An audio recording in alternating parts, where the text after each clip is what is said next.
maybe weeks. It's got 3 different kinds of melons.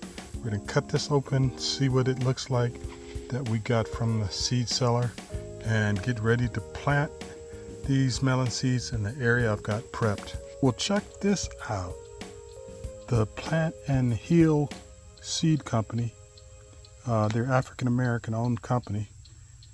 They sent me the 3 types of melon seeds that I ordered, and they sent me some free seeds. So I've got not 3 but 4 types of melon seeds we're going to try. We've got the sugar baby watermelon. They're a small sweet melon. I've grown those before. And I'm going to try the green fleshed honeydew melon. The flesh that you eat is not red, but it's green. Growing up, my dad used to love the honeydew melons. And we've got a tender sweet watermelon. I think that's the one that has the orange flesh.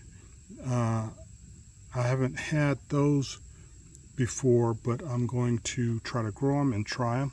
And they gave me some free seeds, the golden midget watermelon. So we're going to get these in the ground in the area I've got prepped. Sugar baby watermelon, green flesh honeydew melon, and the tender sweet watermelon, and the golden midget. All right, so let's get planting.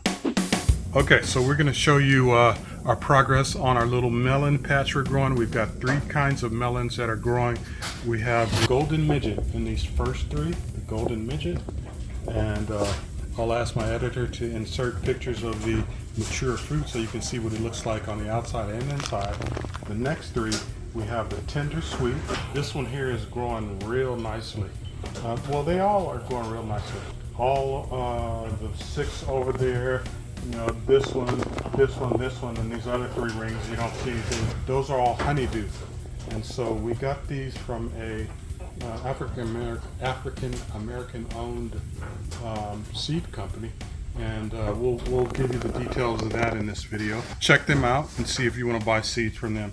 They did give me some free seeds that were the sugar babies, which I've grown sugar babies before. It's a nice melon. I think it matures faster than some of the larger melons, but unfortunately those did not germinate. But it may not be the seed company's fault. I was carrying all my melon seeds around in my pocket while I was working for like weeks, and even had them in my one of my vehicles that gets real hot during this summery time of year. So I can't blame them on that necessarily. It might have been my fault. I kept intending to plant, and week after week hadn't progressed where I had a space where I could do it. So I finally got this area together in my large garden area to dedicate to melons. So we'll give you an update hopefully as this progresses in our melon growing.